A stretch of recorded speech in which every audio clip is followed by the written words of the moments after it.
So, hi guys, ayan, may gusto akong i-try itong MG Tinted Sun Gel Primer. Gusto ko siyang i-100 dots sa aking face. Sa nalagay sa akin overall. Ayan, 100 dots na yun. And tingnan natin kung paano siya mag-work sa face natin. So, medyo kinakabahan ako guys. 1, 2, 3, 4, 5. So guys, fast forward na lang natin ha. Para make sure na 100 dots siya.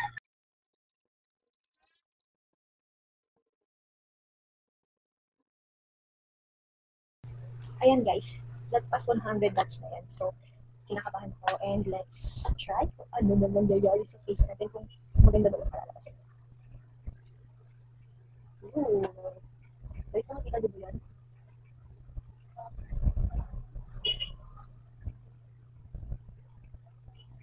Super easy pa rin yung i-doing guys. Half ng face ko pa lang yun. Look. Ang side naman. Look at the final result. Sobrang glowy ng face natin. And hindi siya guys sobrang puti sa face kasi parang nagtutone adapt siya. And tignan nyo naman, di ba? Fresh lang. Super simple lang ng look. Pero, ang ganda ng result.